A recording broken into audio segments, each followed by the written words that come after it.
Ooh, what's up, Internet? My name's Nerdy. And I'm Clarus. This is our spoiler chat for episode 4 of Loki, this one called The Nexus Event. We get Nerdy Nightly. And we thought we'd share it with you.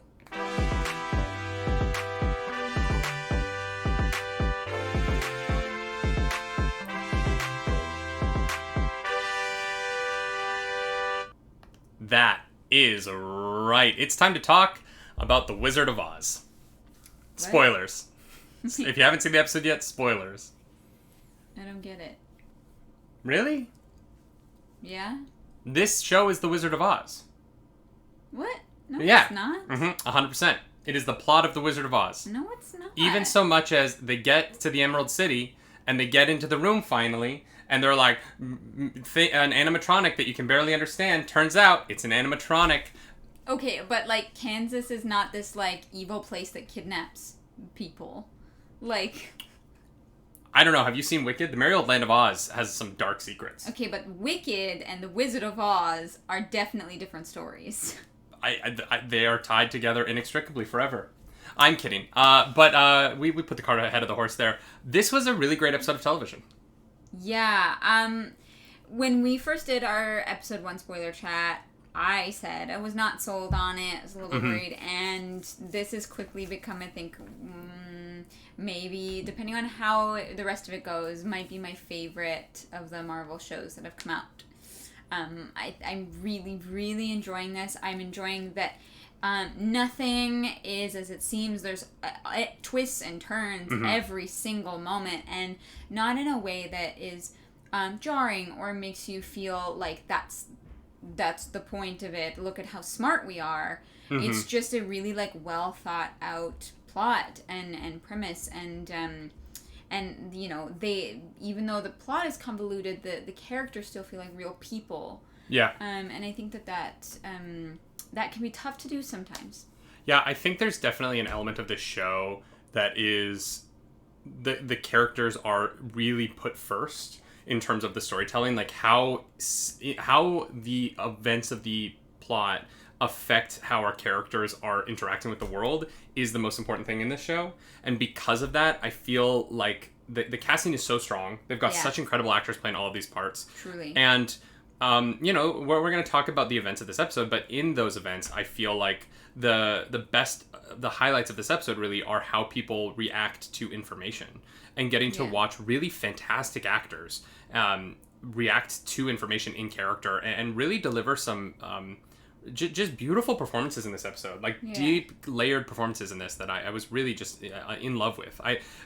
One thing you just said though, you said like Loki might be your favorite of the Disney Plus Marvel shows, and I think it's a testament to how strong each of these shows has been, in my opinion, that I'm not sure of that. Like I think Loki is so excellent, but then I'm like, yeah, but when we were sitting here talking about WandaVision, we were talking about how WandaVision was so excellent. Yeah. And how... and it was. And they all have been. Captain America and the Winter Soldier was excellent, in my opinion. Yeah. Like an excellent television show. And I was a little bit worried with episode 1. I was like, oh, is this going to be the stumble on the path? And it, you know, I think episode 1 was definitely not the strongest, but the rest of the show has been incredible so far. Episode 1 felt the weight of having to, like, explain the new world. Like the other MCU shows, WandaVision took place in like a comic reality at first, so it didn't have to do that. And Captain America and the Winter Soldier started out in the MCU reality, so we didn't need to have anything explained to us. We knew that world. The first episode dragged on the explanation.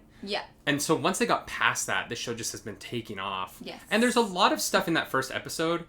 And we talked about it in that first spoiler chat when I was like, hey, I kind of wish they put out 2 episodes this week. And I still feel that because so much of what the groundwork they laid in that first episode is still being called back to in a really nice way. Yes. And so I feel like it is worth it now.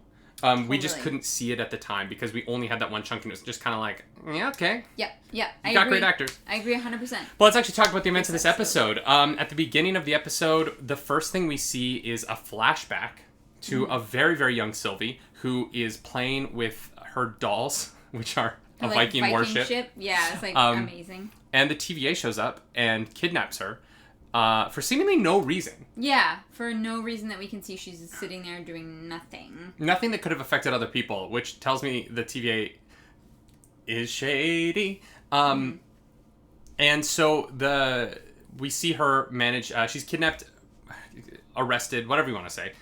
She's kidnapped.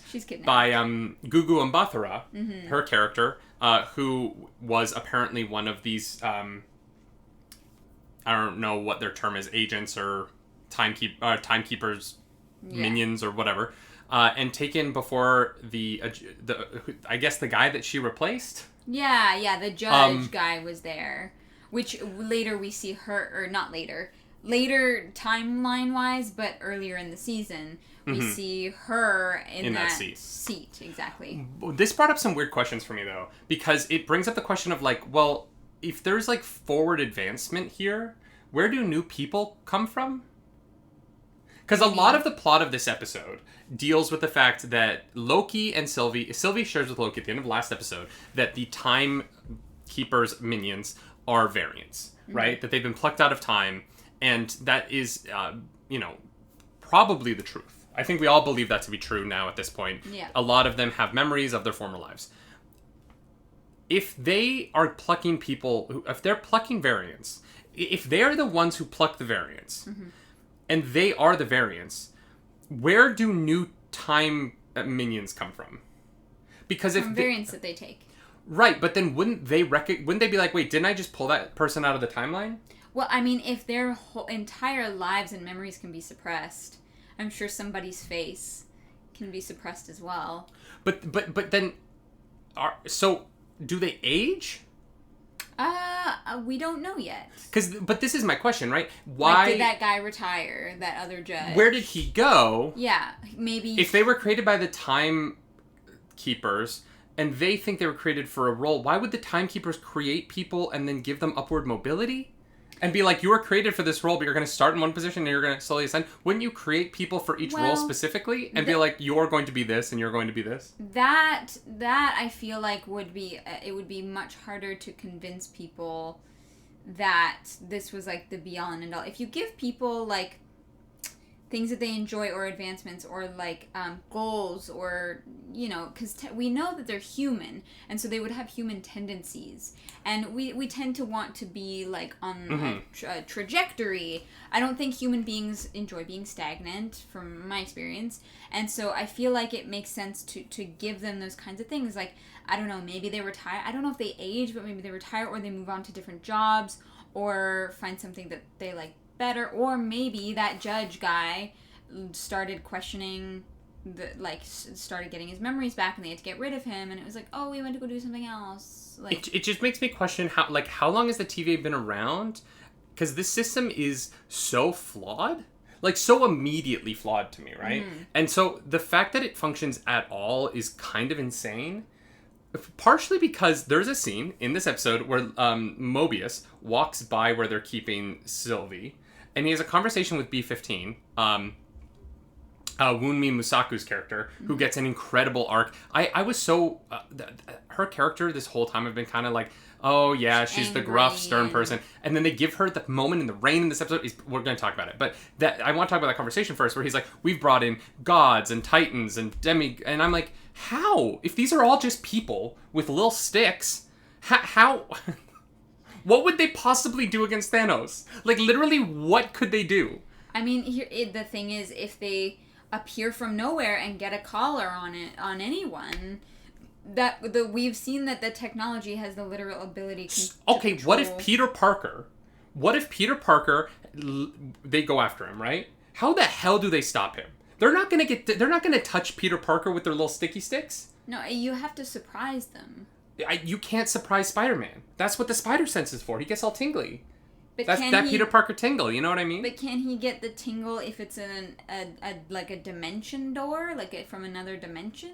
But when they take Loki in the first episode, they walk through the door and then they have a conversation with him. That's true. Like they are objectively But that's because they don't care about Loki. They're like, this guy's not dangerous at all. But at the beginning of the not dangerous. What are you? He literally. They seem very cocky. But they okay. If they are normal humans, if they're all normal humans and they do not have powers, they are not going to be able to accomplish this. And the show has never convinced me. They're not good fighters. The Lokis kick their ass every single time they interact. fight. Yeah. Other than that one time, they lose every fight in this episode. They are terrible at their job. So this show has like literally made me think that this timekeeper stuff is kind of nonsense, and for the wrong reason, because the agents of the TVA are all terrible at their job. Like, not one of them, except for the one time that they kidnap Loki, does a good job. Gugu Mbatha does, her character does at the beginning of this episode because she's taking a literal child. But every other time, literally every other time, and even she loses to a child in the courtroom. That's true. The child escapes in the courtroom. She literally, like, stubs her toe, grabs the thing, and runs away. And I was like... These people, okay. The plausibility of this is kind of gone for me a little bit after this episode. Yeah. Because I'm just kind of like, you're all bad at this. Mm-hmm. Like, at no point in this episode was I ever convinced that the Lokis were actually in danger. Because I was like, well, if it comes to a fight, the Timekeepers minions all suck. Yeah. They've lost every single fight except for the one at the very beginning. Mm-hmm. It's true. And so I'm like, I don't get it. I don't get how this functions. The Timekeepers are like an interesting idea that has lost its luster a little bit because now that they're just humans with sticks, the sticks are amazing, don't get me wrong. But in the hands of a human who moves at normal speed, they're kind of useless, and Loki should be able to get away from them every time. He just doesn't use his magic for some reason. Yeah. I mean, he can't when he has the collar on, but... Right, but like on Lamentus, they didn't have collars on. They should have been able to... Like, Loki should be... Every single time an Avenger tries to punch Loki, he's just... You know what I mean? And they've never done that again. And I'm like, why is Loki not using his magic? He's so powerful. Yeah, it is kind of And they're humans. Yeah. It took all of the Avengers to take down Loki in Avengers. And it's taken like 4 dudes with sticks who are bad fighters to take these 2 Lokis down multiple times. Off screen, because they didn't want to show us that it kind of is nonsense. Yeah. Yeah, and it sucks because, like, when we see, like, the combat itself is good. The combat in this episode was great. But when you think about the fact that yeah, I mean, like, they're human. Like, how long has the TVA been around? Like, do they get training? I don't know. Like, okay, but even if you're trained, I'm sorry, but like, if you took the 10 best fighters on Earth, if you took Floyd Mayweather and like Muhammad Ali in his prime, if you took all of them, right, the best of the best, and you put them up against a demigod from Asgard who fights literal frost giants and is half frost giant, and you gave them really good sticks, they're gonna get wiped out 100 times out of 100. Yeah. Yeah. We've seen Loki fight like gods and dragons and rides across the fields of Jotunheim. Like, what are humans gonna do? When they first appear in the first episode, I'm like, okay, the TVA are some kind of like like interdimensional being, or they're like something else, right? I figured they could move really fast, and that's how B-15 gets the drop on Loki in the first episode. But now they're literally just humans, and I'm like, well, okay. Yeah. What if Thor steps out of line? You think that TVA is gonna walk in and Thor's gonna be bothered by their little sticks? I mean, I don't know. They have said that they've brought in literal gods before, so how? They must have something. Literally how? I don't know. They don't. Sylvie was a 6-year-old. I'm sorry. I know I shouldn't be like on this one thing. This is already a 13-minute video, and all we've talked about is me complaining about the fact that they kind of like they've slowly chipped away at the TVA being cool to me, for the sake of the plot. I think that's what it is, right? The plot is like they're pushing the plot and the main characters first, and in doing so, they've made the TVA into like a nonsense organization. Yeah. Where if you think about it too hard, it falls apart. Yeah, where they say things that you're like. Oh, did you, though? Yeah. Did you bring in giants with your little sticks? Also, where would you put them? Those are human-sized hallways. If you brought in giants, like, the TVA isn't built for that. Maybe they have a different, like, ward. They have, like, 14-foot doors tops. There's a different wing for giants. I'm sorry. I know this is silly, but, like, come on. You think they're gonna take down Groot? No, I get it. Like, nah. it's a weird... Yeah, it doesn't really make sense. Okay, but we like this episode. Here's the thing. I do love this show. I'm ragging on that too much. I'm sorry. I do like the show a lot. That just doesn't make sense to me. What was awesome was the plot of this episode. The two Lokis are sitting next to each other. They touch each other. And that sounds weird. Yep, it's all weird from here. Because them touching each other causes a Nexus event. Yep. That's like the craziest Nexus event we've ever seen. And so back in like the TVA headquarters, this one little line starts to rise up, like when we post a good trailer reaction, and it just blows up right away. And so the TVA is able to go get the two Lokis because Loki fell in love with himself. Yeah. That's what happened. That is... I joked about that in that moment. They touch each other, and I'm like, oh no, did Loki just fall in love with himself? And then I turned to Clarus, and I was like, no, Disney would never do that. It's Disney. That's weird. Nope. Nope, they did it. They fully did it. The multiverse was created because Loki fell in love with himself. I mean, fair. I feel like, yeah. Wait. Remember 2 episodes ago when Sylvie dropped the bombs across all of time? What do you mean? Do you remember at the end of the 2nd episode, Sylvie drops the bombs all across time and like creates all those time problems?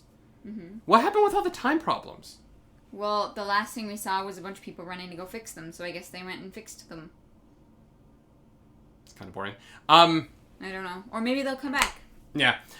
So the TVA shows up, they take the Lokis back, they split them up to interrogate them, I guess.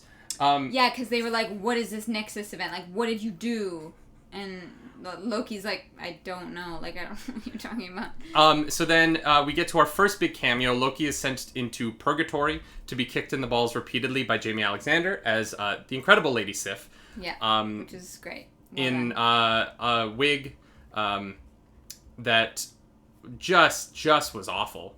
Yeah, well, I mean, half of her hair was cut off, so I think it was meant to be awful. Oh, no. I know. Yeah. It was sad. Like, you could tell. I was like, yeah, you should be upset. Oh, God. You look like tragic right now. I would murder somebody. Yeah. Mm-hmm. Oh, yeah, I've joked about cutting your hair before, and yeah, it's not we almost got divorced.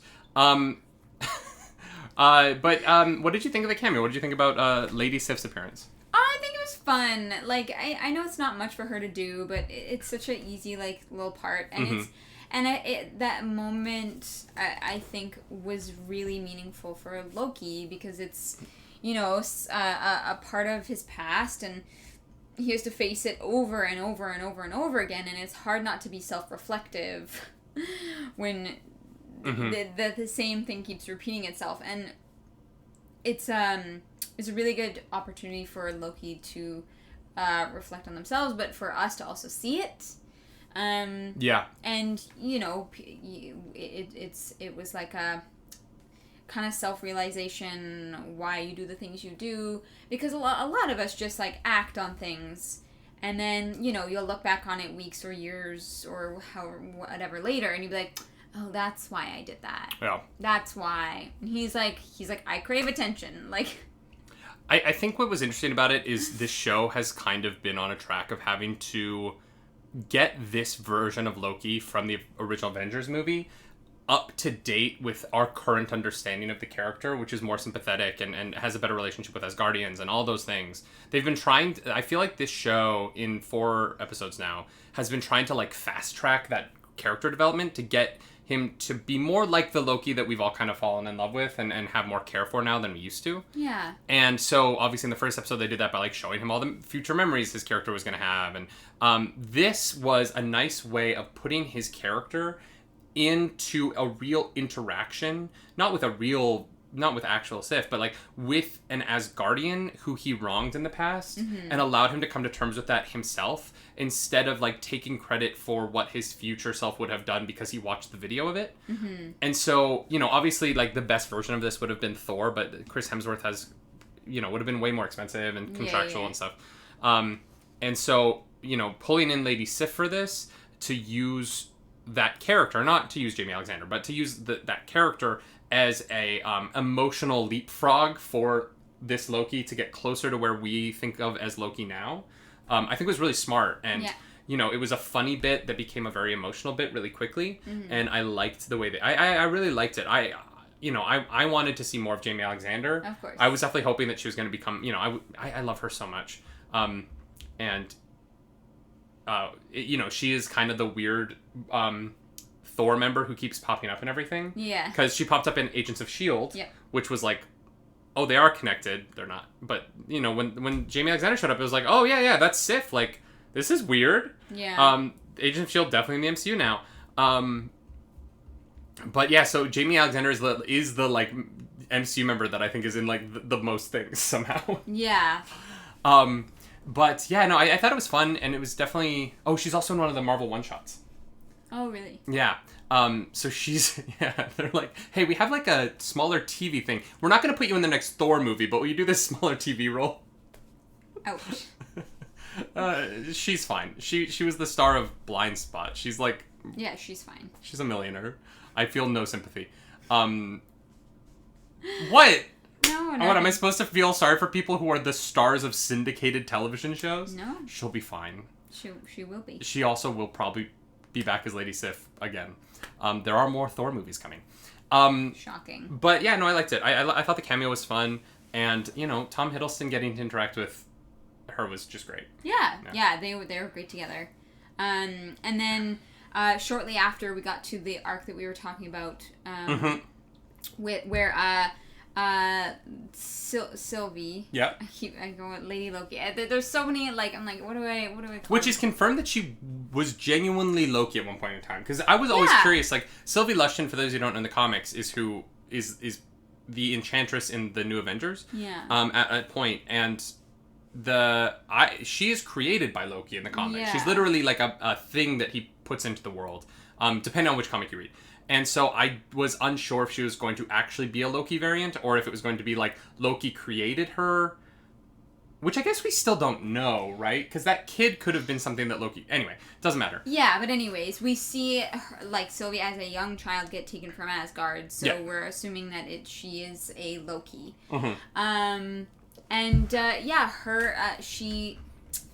She's waiting to be interrogated, and was it B-115? Just B-15. B-15. Moonmi Musaku. Yeah. Who... This woman is secretly trying to pull a fast one on us, because she is trying to be in every major franchise in a part. She's in Batman v Superman. She is the African woman who is testifying against Superman, right? She's in Fantastic Beasts and Where to Find Them. She plays Beryl in that movie. She was one of the stars of Lovecraft Country last year. She was Ruby in that. She's fantastic. I have mixed feelings about that show, but that's a whole other video.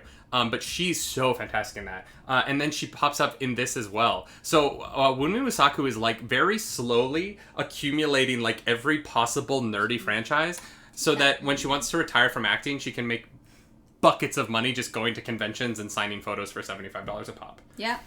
Because she'll be one of those people who it's her face, and then it's every franchise she's in. Yeah. She just needs to pop into a Star Wars television show or movie, and Disney likes her now, so it might happen. She can get on that Lord of the Rings show. Yeah. And she'll be good. She'll be good, set for life. Oh, well, I mean, she already is, right? That Batman v Superman crowd's gonna be rapturous. So she instead of just being an angry security guard type character, she actually has a little bit of an arc, which we get to see. A little bit. She's so good. Yeah, no, she's great. She broke me in this episode. Yeah, she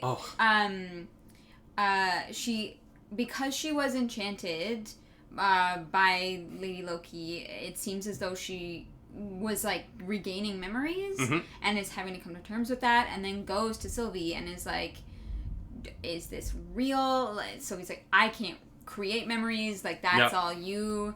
So she pulls, B-15 pulls them out of the TVA into the Rocks Cart parking lot from the previous episode. Yeah. Or from 2 episodes ago. What? Why are you laughing at that? That's literally what it is. I know, and then she's show me again. And then she says, I look happy, and I died. That was the saddest. The line broke me. The reading of the line's perfect. Like, I was like, oh, damn. Yeah. Yeah. Can you imagine being in this role where you are like, I have to do a job, but I'm unhappy. I'm just, and then like you find out it's a lie, and then you see yourself, and you're happy. Like, God, she like tore my heart out in that moment. It was so good. Yeah, it was very well done. Yeah. And so then when the two Lokis are taken to go before the Time Lords, the Timekeepers, that's what they're called. Every time. the names of things in the show are just kind of nebulous to me. Yeah. And so then when the Lokis are taken to, I guess, be sentenced or to be killed, basically. I don't know. Pruned, as they say on the show. Yeah, she shows up and saves the day. But you skipped over arguably one of the biggest moments of the episode, which was the Loki and Mobius. Owen Wilson have this conversation where he's like, "You're being lied to," and Mobius is like, "Nah, I don't know about that." But then he steals Gugu Mbatha-Raw's character's. I need to learn her name. I don't know what her character's name is. She's just like the judge. Yeah, I don't remember. But steals her sidekick. Yeah. It kind of looks like the old sidekick, right? Yeah. Except there's a screen on both sides, so it looks like it is like a modern smartphone. Except for the fact that it has no security. The Galaxy Fold. Or maybe he knows her character's security code. Like, maybe. They seem like they might be close. He might have, like, peeked a look and saw her, like, put in her, like, 4 digits, right? Yeah. Well, if they have any. And he sees that C-20 was killed. Well, maybe not killed. We actually don't see her die. But that... We were told that when she got back, she deteriorated quickly. She could barely speak. And that she then died. And we are shown in a, like, video, kind of like interrogation recording that she is... speaking very clearly, very eloquently, saying that... Which we all expected, right? Yeah. No one thought that she actually went crazy. No. It was very much, we are all variants, and and so you see the recording end, and the judge her face is there in the corner. She's like, shut it down. The judge also looks like she knows that she's been caught on camera in that moment. They zoom in on Gugu Mbatha-Raw's face, and she's like... Yeah. And so... Mobius goes to Loki, and he's like, can you trust me? And Loki's like, can you trust a friend? And I was like, yes! Man love. It's great. And then they go out, and the judge is there, and Owen Wilson is like, wow. No, I wish. That's not... I wish. That's what they should have done, though. When he gets obliterated, right? And he should have been like, oh... Wow. No. As he, like, faded away. No. It would have been perfect. It would have been the best moment. No, people are upset that he's not going to. Kate Herron, the director, said he's not going to say wow in the series. And the response online was like, no, come on, please. Of course it was. Wow. Oh, yeah, wow. Wow, so then, like, they go down and they gotta go, like, meet... Owen Wilson's dead, and he's like, wow, he's just, like, gone, you know? And then they go down to the Timekeepers. It's a terrible Owen Wilson impression. I can do the wow, and that's it. And Sylvie and Loki are, like, brought up next to each other, right? They're brought up next to each other, and she looks at him, and she can see that he's upset, I think, and she's like, you okay? And I'm like, oh, God, it's weird, but, like, I kind of want them to end up together, but they're the same person? I know, it's so weird, because you're like, I love this, but I feel uncomfortable, like... But is it, it's not incest. No. So, what's wrong with it? Nothing, technically. Like if you were to interact with a copy of yourself, would you have sex with yourself? I don't know. No, I wouldn't want to know what I look like. Well, that's happening. I love that. I love that it's not. Do I like? Should I? It's not a moral question for you. It's like I don't want to see my O face. No, I don't. I don't want to. That is hilarious. Would you do it blindfolded then? Maybe. Who knows? I would. Yeah. Why not? Why not? Yeah, I don't know. I'm like, is it morally weird? I don't know. It helps the economy. Does it? No, I'm quoting Joe Biden. Oh, I was like, wait, what? It's a Joe Biden meme. Anyway, they get taken before the Timekeepers, and then this is where it becomes DOS Wizard of Oz, where the right, I see. B15, which I think is a vitamin. I don't know. Probably? Can't you go buy B15? Isn't that like something that you can buy off the... B12 is popular. Vitamin B12. Yeah, that's every time they said B15, it just kind of was like, yeah, I think I took B15 this morning. They get before the Timekeepers. B15 shows up. They get freed. They beat up the Timekeepers minions because they're terrible at fighting. Loki gets a cut on his arm, but that's like literally it. And then Sylvie takes her sword and she throws it and decapitates one of the Timekeepers, who were almost unintelligible. I could not understand what they were saying at all. That might be our TV, so but that... like, we were like, what? Yeah, we literally were... So we're lying in bed watching this, right? Because the better television is in our bedroom. We both, like, crawled forward to the edge of our bed to be like, what are they... What are they saying? And then it would cut back to the two Lokis, and you could hear them fine. Like, they were so clear. And they would cut to, you guys were... It reminded me of before The Dark Knight Rises came out, they put out the first 9 minutes in IMAX, and my friend Siddhant Adlaka and I, we went and we stood in line for hours to see it on the biggest IMAX screen in New York City. And it was so fun. They like handed out t-shirts and it was like a party. And so we sit down and we're on this, it's like, it's a 70-foot screen, I think. It's absolutely massive. And we're sitting there and it's the plane sequence. So there's just like loud plane noise behind us. And then Bane appears and he's like, and I remember like, it's all these nerdy idiots. We all walk outside silent, and we're all standing on the street on 68th Street being like, it was good. It looked great, right? Yeah, like, God, it looked good. And there was all these people being like, I don't know did what you understand happened. him? Is he going to be in the whole movie? Yeah. And then obviously they cleaned up the audio considerably by the time the movie came out. But the Timekeepers really reminded me of pre-cleaned up Bane, where I was like... I could not understand a word. The middle one was a little bit more clear than the other two. Also, the one I think like on the left looked like the Lorax. And I just... He did! Yeah! It was a green Lorax! Literally. But instead of a mustache, he just had like a flipper that like fell over his mouth. Yeah, I was like, okay, that's a choice. Their visual design, really cool. Very cool. Yeah, but really cool. But I cool. just immediately, I was like, it's the Lorax, and then I couldn't. But Sylvie decapitates one of them, the middle one. Yeah.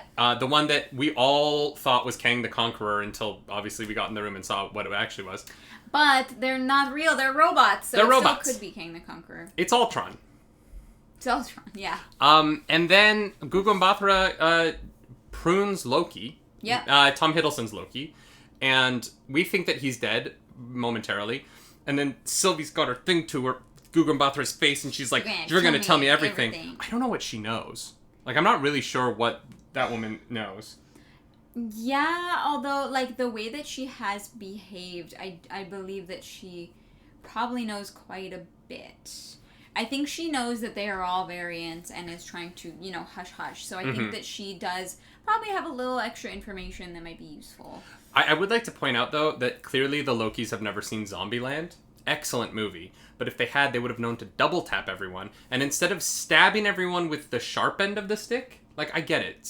Get them with the pointy end is very funny. It's a great Game of Thrones reference.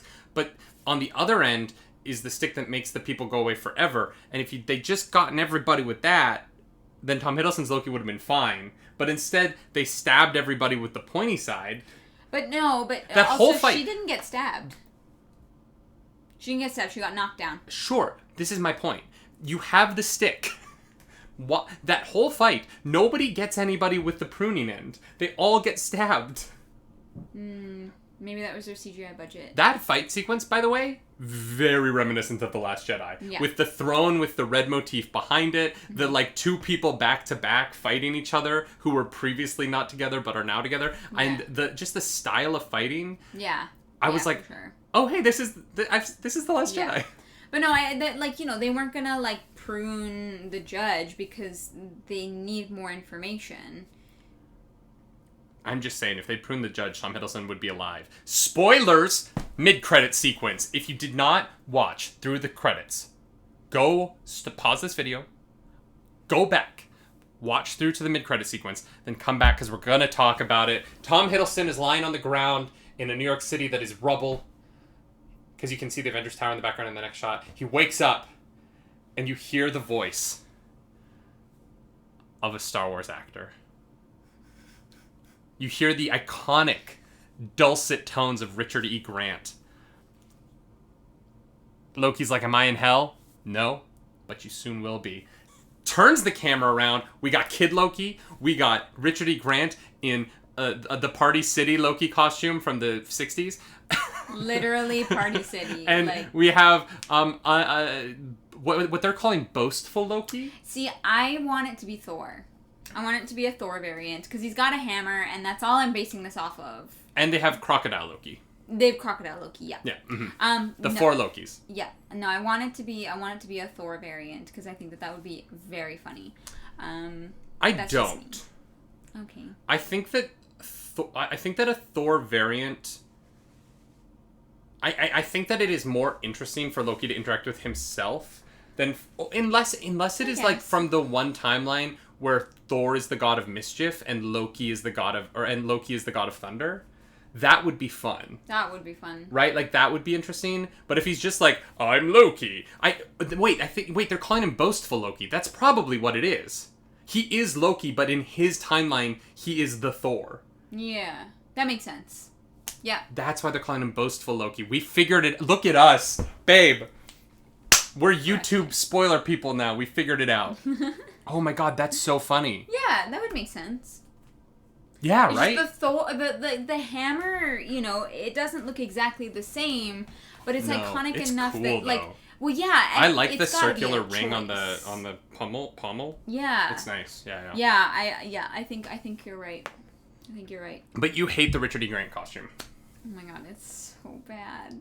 But like, it's so perfect. It's so iconic. It's perfect, like, but it's so bad. It looks exactly like the comics I read as a kid. I love it. I love it so much. I love the like big yellow diaper. I love the like clown, like the Harley Quinn clown jester. The full helmet. The full helmet's great. Kid Loki looks so cool. Yeah, Kid Loki looks great. Crocodile Loki better have a moment. I want like Crocodile Loki to be the how like Spider-Ham in Into the Spider-Verse ended up being like a great character.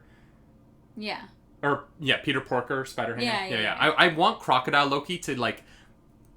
I don't want Crocodile Loki to, like, star the whole next episode. We have 2 episodes left. I want to spend the majority of that time with Sylvie and Tom Hiddleston. Yeah. I think that is the relationship that matters. And Owen Wilson. I want the 3 of them.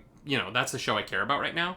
But I want Crocodile Loki to, like, have one moment. A moment, yeah. That just, like, shoves him into my heart forever. Yeah. Yeah, I feel that for sure. I'm glad they didn't have post-credit scenes until this moment, because it made this one hit really hard. Yeah, it made it special. Yeah. For sure. Mm-hmm. Yeah. Wow, this is our longest spoiler chat for Loki, I think. 40 minutes? There was a lot in there. It's almost as long as the episode. I think we touched everything, though, so I'm glad. I love this show. It's very good.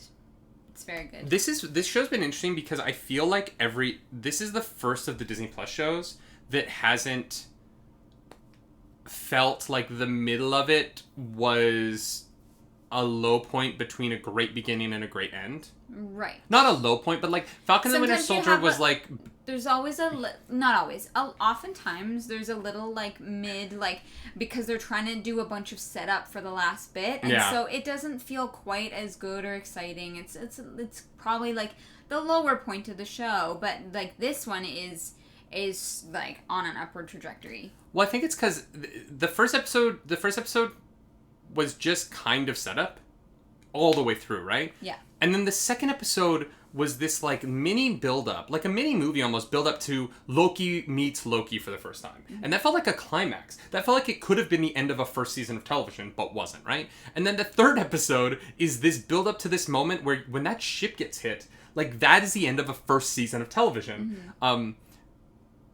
That would be like the cliffhanger that takes you through the summer. Then this episode, they get all the way to they meet the timekeepers, and the timekeepers are fake, and that could be the cliffhanger that leads to the next episode. So all of Loki is condensing stories that a lot of other shows would drag out. Mm-hmm. And, like, I thought this whole show was going to be Mobius and Loki traveling through time trying to find Sylvie, right?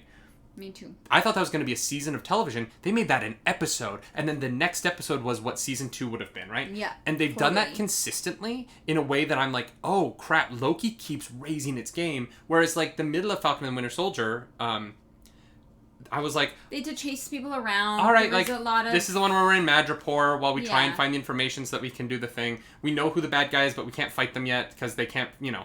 Whereas in this show, like, I have no idea what happens next week. Truly, and that's awesome. I love that.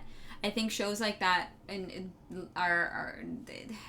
just keep me on my toes, and I love that. And I love that.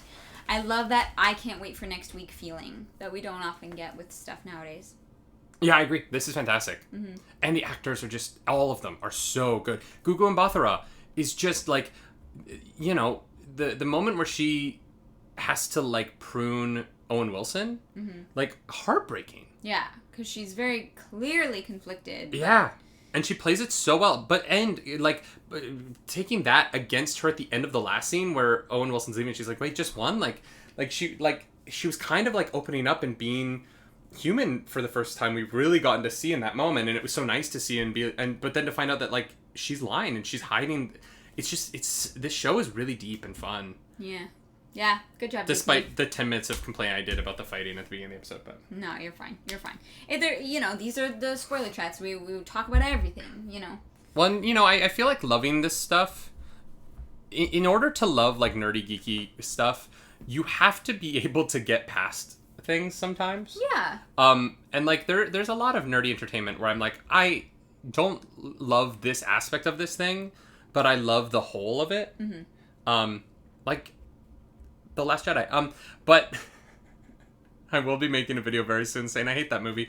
It will all be a lie, but, you know, I lost a bet, so here we go. It's not going to be a lie. Here's the thing. You're going to be like, these are the reasons that I don't like it, and they're all going to be, like, true, and you're going to realize that there's not enough redeeming stuff about that movie and that you also don't like it. There are individual scenes in that movie that are so good that it could redeem all of the faults of that movie. No, there's nothing good enough in that movie. Oh, are you kidding me? No. If you like this video, like and subscribe to the channel. Please leave some comments down below.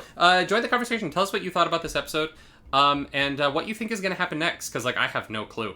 I really don't. I know President Loki factors in because he's in the promos. Like, right. Yeah, it's gonna be New York City filled with Loki variants. That's hot. No. That sounds like a very weird. Anyways. Party. Happy Pride, everybody.